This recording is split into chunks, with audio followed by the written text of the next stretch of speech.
साथी जीएसएम अॼु पाण हिकिड़े अहिड़े मौज़ू ते मुख़्तसर ॻाल्हि ॿोल कंदासीं जंहिंजे हिकिड़े पासे ते सुवाल जवाब पाण सां उमूमन थींदा रहनि था। तंहिं बाबति पाण अॻियां वधंदासीं।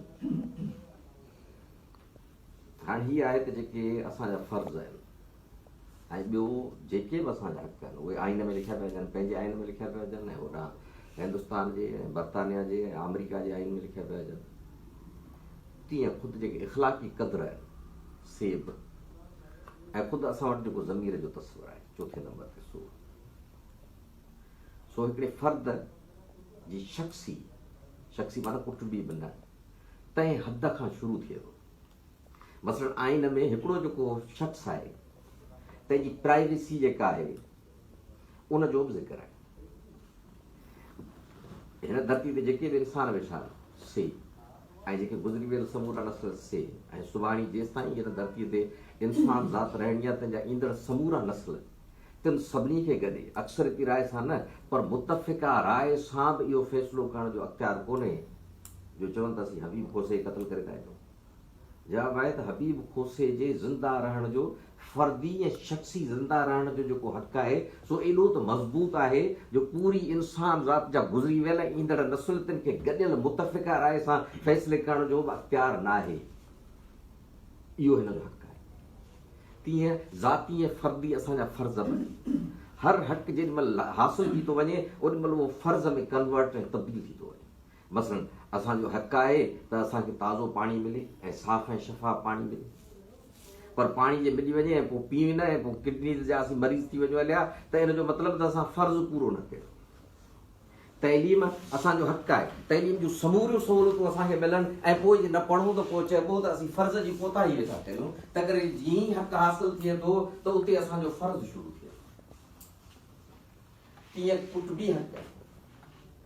तव्हांजा ॿार बच्चा तुंहिंजी सिहत, तुंहिंजी तइलीम, तुंहिंजो सही नमूने में वाधारो, तुंहिंजा हक़ बि आहिनि, पर उहे जे हक़ हासिलु हुजनि ऐं तव्हां छोकिरनि खे पढ़ाईंदा आहियो मवाली थी वञनि हलिया त या तव्हां बेहस ते माउ, बेहस ते पीउ, बेहस ते वॾी भेण, बेहस ते वॾे भाउ जे पंहिंजे फ़र्ज़ जी कोताही कई आहे। तीअं उनखां ॻाल्हि जे करे अॻियां वधायूं था त बिरादरी जा ऐं पाड़े जा बि असांजा हिकिड़ा राइट्स आहिनि।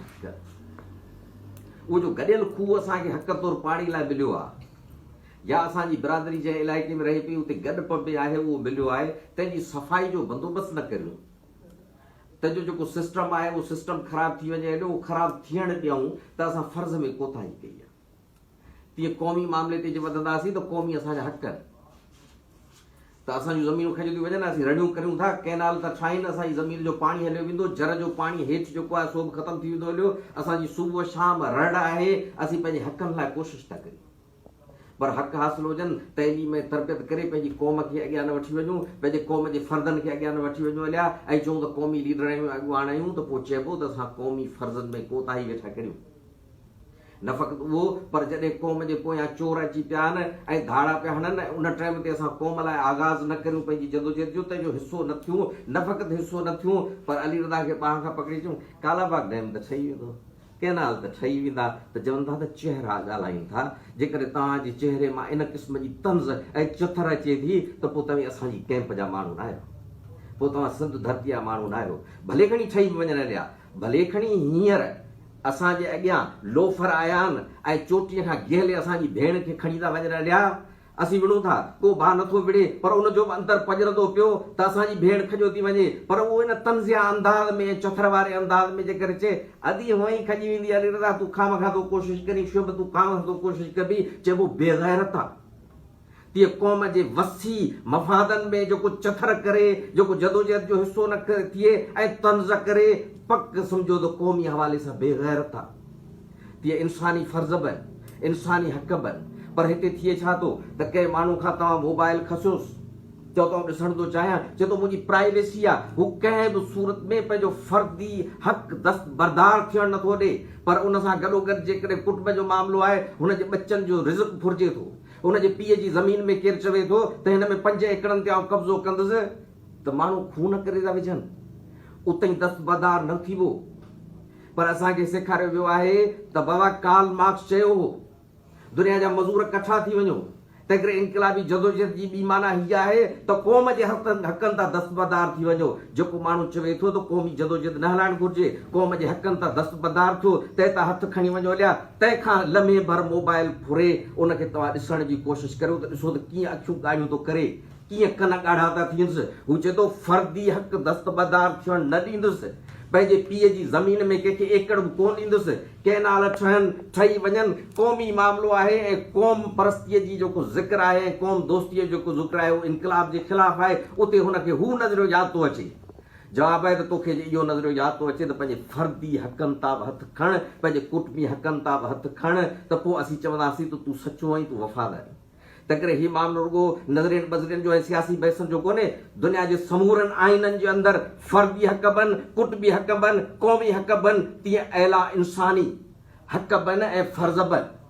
उहो माण्हू बद इख़लाक़ आहे जेको हिते पनियूं साड़े थो, हुनखे ख़बर आहे त मूंखे ओज़ोन जो तह ख़राबु थींदो, उन बाबति अञा ताईं इख़लाक़ी क़दुरु उन सतह ते न पहुता आहिनि। असांजो ज़मीर अञा अहिला इंसानी न बणियो आहे। पर इहा बि बद इख़लाक़ी आहे जो असीं पंहिंजे हथनि सां गफ़लत सां को अहिड़ो कमु करियूं जेको असांजी धरतीअ लाइ नुक़सानकार हुजे, अञा सॼे बायोस्फीयर लाइ नुक़सानकार हुजे, सुभाणे जी इंसान ज़ात लाइ नुक़सानकार हुजे। बद इख़लाक़ी आहे। तीअं इहा बि बेग़ैरती आहे जेको माण्हू नज़रिये जी आड़ वठी संदसि भेण खे चमाट लॻे थी त उते वहण लाइ तयारु आहे। जॾहिं क़ौम जा कैनाल खजनि, क़ौम जूं ज़मीनूं फुरजनि, क़ौम जी ज़मीनुनि ते कब्ज़ा थियनि, उन टाइम ते चवे त असांजे नज़रिये में क़ौम परस्ती जाइज़ न आहे। पक सम्झो त क़ौम जो गदार रुॻो न आहे, बेग़ैरत आहे। भले कहिड़ी बि तकरीर करे, कहिड़ो बि नज़रियो खणी अचे, कहिड़ा बि दलील खणी अचे, उहो क़ौमी तौरु बेग़ैरत माण्हू। तंहिं करे असांखे इहा ॻाल्हि सम्झणु घुरिजे, उन्हनि खे सम्झाइणु घुरिजे। ऐं जेके इन क़िस्म जी दलीलबाज़ी कनि था ऐं असांजे अॻियां अची ज़िक्र कनि था ऐं हुन नज़रिये में क़ौम परस्ती जे नज़रिये खे खाई वञनि था, तिन खे ॿुधाइणु घुरिजे त तूं पंहिंजे फर्दी हक़ तां हथु खणण लाइ तयारु आहीं, कुटुंबी हक़ तां हथु खणण लाइ तयारु आहीं। तूं वाक़ई बि क़ौम जूं ज़मीनूं पंजाबनि खे ॾेई छॾींदे, हुक्मरान टोलनि खे बि ॾेई छॾींदे, पाकिस्तान जे हुक्मरान टोलनि खे, साम्राज्य खे बि ॾेई छॾींदे। पिणे जी 5 एकड़ ज़मीन मां तूं 2 एकड़ ॾियण लाइ तयारु आहीं, हिकिड़ी ॿाड़ी ॾियण लाइ तयारु आहीं। उते जे तूं तयारु न आहीं त पोइ हिन क़ौम जी असांजी गॾियल ज़मीन बाबति तोखे का बि तकरीर करण जो हक़ न आहे, को बि अख़्तियार न आहे। तूं कल्ह बि बेग़ैरत हुए, तूं अॼु बेग़ैरत।